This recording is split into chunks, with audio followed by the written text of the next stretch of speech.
The story of the youth who went forth to learn what fear was. You are listening on YouTube channel named Let's Listen Something. A certain father had 2 sons, the elder of who was smart and sensible, and could do everything, but the younger was stupid and could neither learn nor understand anything, and when people saw him they said, "There's a fellow who will give his father some trouble." When anything had to be done, it was always the elder who was forced to do it, but if his father bade him fetch anything when it was late, or in the night time, and the way led through the churchyard, or any other dismal place, he answered, "Oh, no, father, I'll not go there, it makes me shudder," for he was afraid. Or when stories were told by the fire at night which made the flesh creep, the listeners sometimes said, "Oh, it makes us shudder." The younger sat in a corner and listened with the rest of them, and could not imagine what they could mean. They are always saying, "It makes me shudder, it makes me shudder." "It does not make me shudder," thought he. "That, too, must be an art of which I understand nothing." Now it came to pass that his father said to him one day, "Hearken to me, you fellow in the corner there, you are growing tall and strong, and you too must learn something by which you can earn your bread. Look how your brother works, but you do not even earn your salt." "Well, father," he replied, "I am quite willing to learn something indeed, if it could but be managed. I should like to learn how to shudder. I don't understand that at all yet." The elder brother smiled when he heard that, and thought to himself, "Goodness, what a blockhead that brother of mine is. He will never be good for anything as long as he lives. He who wants to be a sickle must bend himself betimes." The father sighed, and answered him, "You shall soon learn what it is to shudder, but you will not earn your bread by that." Soon after this the sexton came to the house on a visit, and the father bewailed his trouble, and told him how his younger son was so backward in every respect that he knew nothing and learnt nothing. "Just think," said he, "when I asked him how he was going to earn his bread, he actually wanted to learn to shudder." "If that be all," replied the sexton, "he can learn that with me. Send him to me, and I will soon polish him." The father was glad to do it, for he thought, "It will train the boy a little." The sexton therefore took him into his house, and he had to ring the church bell. After a day or 2, the sexton awoke him at midnight, and bade him arise and go up into the church tower and ring the bell. "You shall soon learn what shuddering is," thought he, and secretly went there before him, and when the boy was at the top of the tower and turned round, and was just going to take hold of the bell rope, he saw a white figure standing on the stairs opposite the sounding hole. "Who is there?" cried he, but the figure made no reply, and did not move or stir. "Give an answer," cried the boy, "or take yourself off, you have no business here at night." The sexton, however, remained standing motionless that the boy might think he was a ghost. The boy cried a second time, "What do you want here? Speak if you are an honest fellow, or I will throw you down the steps." The sexton thought, "He can't mean to be as bad as his words," uttered no sound and stood as if he were made of stone. Then the boy called to him for the 3rd time, and as that was also to no purpose, he ran against him and pushed the ghost down the stairs, so that it fell down the 10 steps and remained lying there in a corner. Thereupon he rang the bell, went home, and without saying a word went to bed, and fell asleep. The sexton's wife waited a long time for her husband, but he did not come back. At length she became uneasy, and wakened the boy, and asked, Do you know where my husband is? He climbed up the tower before you did. No, I don't know, replied the boy, but someone was standing by the sounding hole on the other side of the steps, and as he would neither give an answer nor go away, I took him for a scoundrel, and threw him downstairs. Just go there and you will see if it was he. I should be sorry if it were. The woman ran away and found her husband, who was lying moaning in the corner, and had broken his leg. She carried him down, and then with loud screams she hastened to the boy's father. Your boy, cried she, has been the cause of a great misfortune. He has thrown my husband down the steps so that he broke his leg. Take the good-for-nothing fellow out of our house. The father was terrified, and ran thither and scolded the boy. What wicked tricks are these? Said he. The devil must have put them into your head. Father, he replied, do listen to me. I am quite innocent. He was standing there by night like one intent on doing evil. I did not know who it was, and I entreated him 3 times either to speak or to go away. Ah, said the father, I have nothing but unhappiness with you. Go out of my sight. I will see you no more. Yes, father, right willingly, wait only until it is day. Then will I go forth and learn how to shudder, and then I shall, at any rate, understand one art which will support me.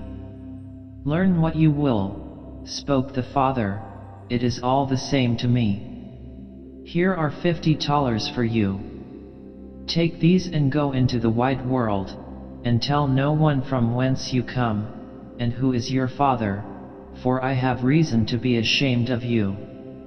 Yes, father, it shall be as you will. If you desire nothing more than that, I can easily keep it in mind. When the day dawned, therefore, the boy put his $50 into his pocket, and went forth on the great highway, and continually said to himself, if I could but shudder. If I could but shudder. Then a man approached who heard this conversation which the youth was holding with himself, and when they had walked a little farther to where they could see the gallows, the man said to him, Look, there is the tree where 7 men have married the robe-maker's daughter, and are now learning how to fly.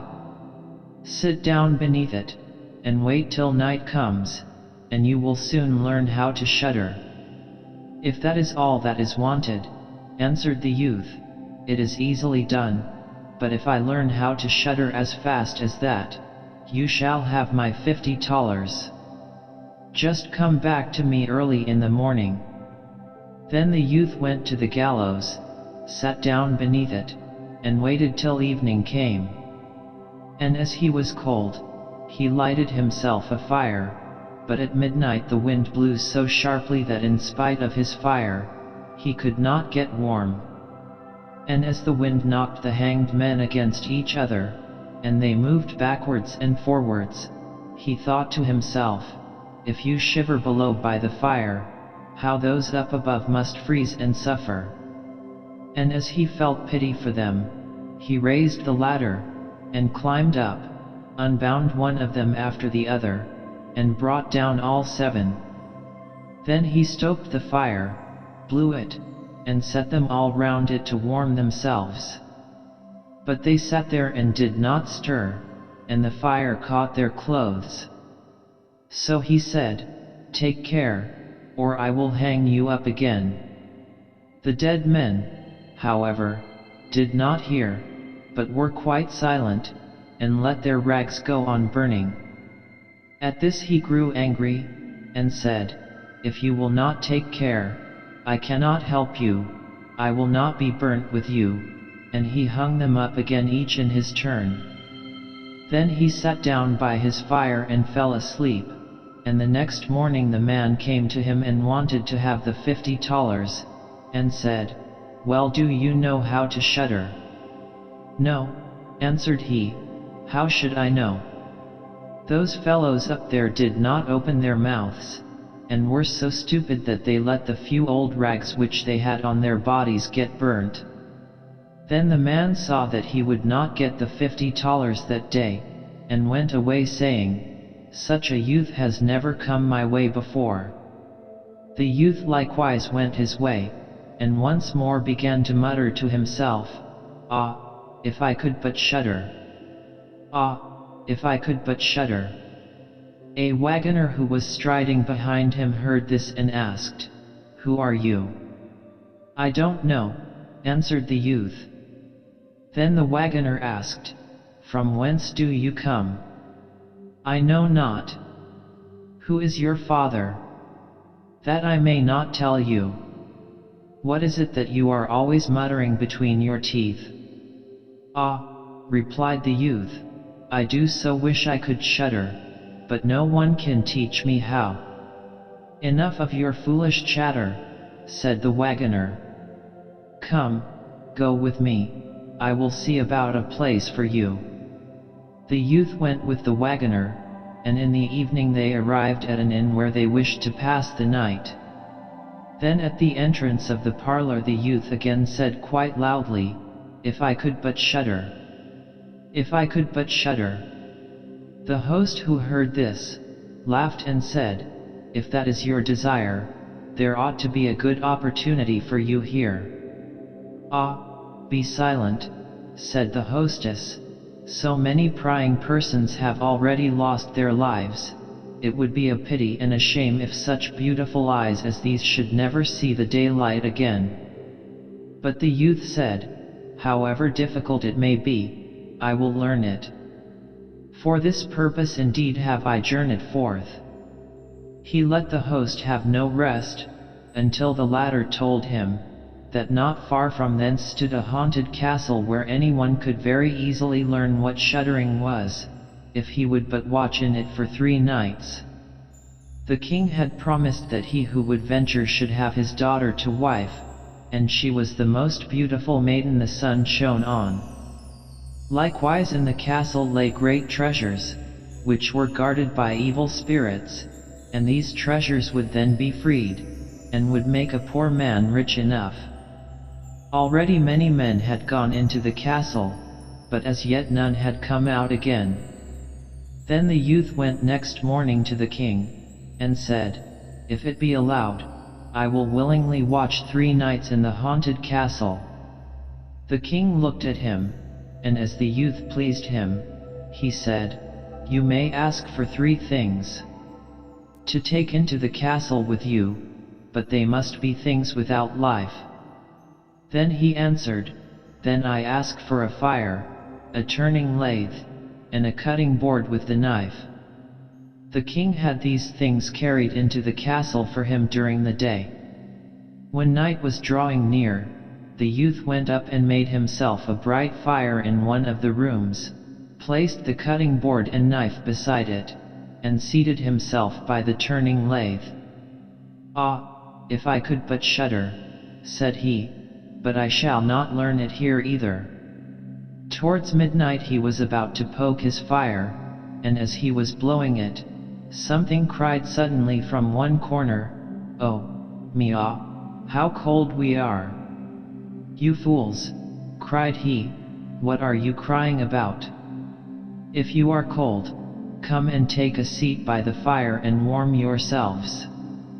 And when he had said that, 2 great black cats came with one tremendous leap and sat down on each side of him, and looked savagely at him with their fiery eyes. After a short time, when they had warmed themselves, they said, Comrade, shall we have a game of cards? Why not? He replied, but just show me your paws. Then they stretched out their claws. Oh, said he, what long nails you have! Wait, I must first cut them for you. Thereupon he seized them by the throats, put them on the cutting board and screwed their feet fast. I have looked at your fingers, said he, and my fancy for card playing has gone, and he struck them dead and threw them out into the water. But when he had made away with these two, and was about to sit down again by his fire, out from every hole and corner came black cats and black dogs with red-hot chains, and more of them came until he could no longer move, and they yelled horribly, and got on his fire, pulled it to pieces, and tried to put it out. He watched them for a while quietly, but at last when they were going too far, he seized his cutting knife, and cried, "Away with you, vermin," and began to cut them down. Some of them ran away, the others he killed, and threw out into the fish pond. When he came back he fanned the embers of his fire again and warmed himself.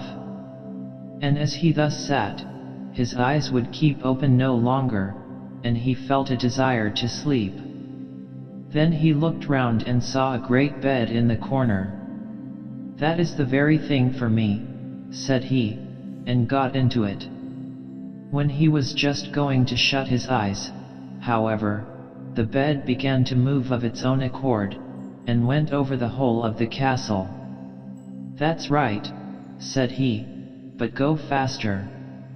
Then the bed rolled on as if 6 horses were harnessed to it, up and down, over thresholds and stairs, but suddenly hop, hop, it turned over upside down, and lay on him like a mountain. But he threw quilts and pillows up in the air, got out and said, "Now anyone who likes may drive," and lay down by his fire, and slept till it was day. In the morning the king came, and when he saw him lying there on the ground, he thought the evil spirits had killed him and he was dead. Then said he, "After all it is a pity for so handsome a man." The youth heard it, got up, and said, "It has not come to that yet." Then the king was astonished, but very glad, and asked how he had fared. "Very well indeed," answered he, "1 night is past, the 2 others will pass likewise." Then he went to the innkeeper, who opened his eyes very wide, and said, "I never expected to see you alive again. Have you learnt how to shudder yet?" "No," said he, "it is all in vain. If someone would but tell me." The second night he again went up into the old castle, sat down by the fire, and once more began his old song, "If I could but shudder." When midnight came, an uproar and noise of tumbling about was heard. At first it was low, but it grew louder and louder. Then it was quiet for a while, and at length with a loud scream, half a man came down the chimney and fell before him. "Hello," cried he, "another half belongs to this. This is not enough." Then the uproar began again, there was a roaring and howling, and the other half fell down likewise. "Wait," said he, "I will just stoke up the fire a little for you."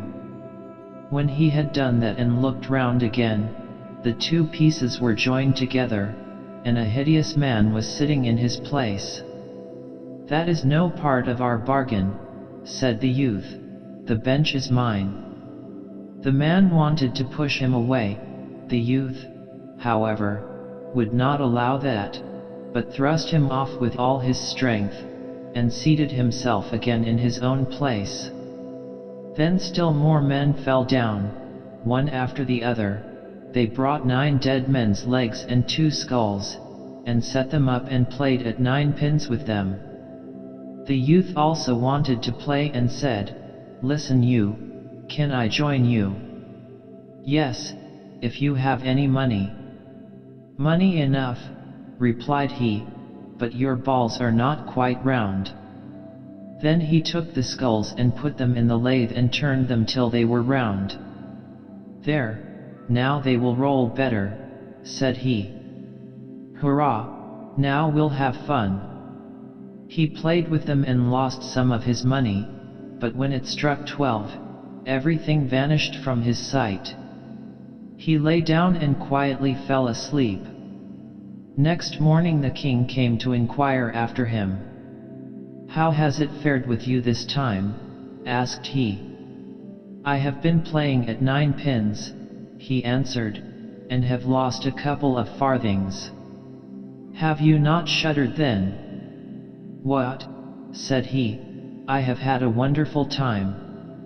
If I did but know what it was to shudder." The third night he sat down again on his bench and said quite sadly, "If I could but shudder."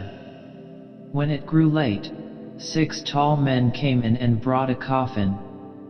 Then he said, "Ha, ha, that is certainly my little cousin, who died only a few days ago," and he beckoned with his finger, and cried, "Come, little cousin, come." They placed the coffin on the ground, but he went to it and took the lid off, and a dead man lay therein. He felt his face, but it was cold as ice. "Wait," said he, "I will warm you a little," and went to the fire and warmed his hand and laid it on the dead man's face, but he remained cold. Then he took him out, and sat down by the fire and laid him on his breast and rubbed his arms that the blood might circulate again. As this also did no good, he thought to himself, "When 2 people lie in bed together, they warm each other," and carried him to the bed, covered him over and lay down by him. After a short time the dead man became warm too, and began to move. Then said the youth, "See, little cousin, have I not warmed you?" The dead man, however, got up and cried, "Now will I strangle you." "What," said he, "is that the way you thank me? You shall at once go into your coffin again," and he took him up, threw him into it, and shut the lid. Then came the 6 men and carried him away again. "I cannot manage to shudder," said he. "I shall never learn it here as long as I live." Then a man entered who was taller than all others, and looked terrible. He was old, however, and had a long white beard. "You wretch," cried he, "you shall soon learn what it is to shudder, for you shall die." "Not so fast," replied the youth. "If I am to die, I shall have to have a say in it." "I will soon seize you," said the fiend. "Softly, softly, do not talk so big. I am as strong as you are, and perhaps even stronger." "We shall see," said the old man. "If you are stronger, I will let you go. Come, we will try." Then he led him by dark passages to a smith's forge, took an axe, and with one blow struck an anvil into the ground. "I can do better than that," said the youth, and went to the other anvil. The old man placed himself near and wanted to look on, and his white beard hung down. Then the youth seized the axe, split the anvil with one blow, and in it caught the old man's beard. "Now I have you," said the youth. "Now it is your turn to die." Then he seized an iron bar and beat the old man till he moaned and entreated him to stop, when he would give him great riches. The youth drew out the axe and let him go. The old man led him back into the castle, and in a cellar showed him 3 chests full of gold. "Of these," said he, "one part is for the poor, the other for the king, the third yours." In the meantime it struck 12, and the spirit disappeared, so that the youth stood in darkness. "I shall still be able to find my way out," said he, and felt about, found the way into the room, and slept there by his fire. Next morning the king came and said, "Now you must have learnt what shuddering is." "No," he answered, "what can it be?" "My dead cousin was here, and a bearded man came and showed me a great deal of money down below, but no one told me what it was to shudder." Then, said the king, "you have saved the castle, and shall marry my daughter." "That is all very well," said he, "but still I do not know what it is to shudder." Then the gold was brought up and the wedding celebrated, but howsoever much the young king loved his wife, and however happy he was, he still said always, "If I could but shudder, if I could but shudder." And this at last angered her. Her waiting maid said, "I will find a cure for him, he shall soon learn what it is to shudder." She went out to the stream which flowed through the garden, and had a whole bucket full of gudgeons brought to her. At night when the young king was sleeping, his wife was to draw the clothes off him and empty the bucket full of cold water with the gudgeons in it over him, so that the little fishes would sprawl about him. Then he woke up and cried, "Oh, what makes me shudder so? What makes me shudder so, dear wife? Ah! Now I know what it is to shudder."